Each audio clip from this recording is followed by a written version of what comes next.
telegráfico. En primer lugar, un poco por haber llegado tarde, los representantes de los socialistas comentaron tres ideas muy básicas.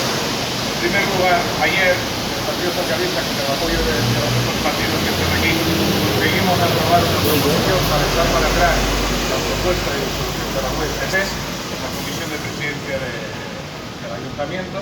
Veremos si nos hacen caso. Veremos. O sea, por lo tanto, no hay que bajar la guardia en ningún momento. En segundo lugar, desde un punto de vista policial y operativo, es obvio que la ciudad de Barcelona y el Ayuntamiento de Barcelona necesita de la USP. La institución necesita un instrumento que sois vosotros para garantizar el ordenamiento jurídico y el cumplimiento de las ordenanzas. También es situación de nosotros, también es situación de nosotros. No podemos abandonar. Es mentira porque dijeron que en segundo orden vamos a delegar a los municipales.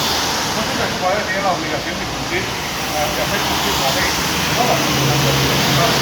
Sois vosotros los garantes del cumplimiento de las ordenanzas municipales, por lo cual es una obviedad.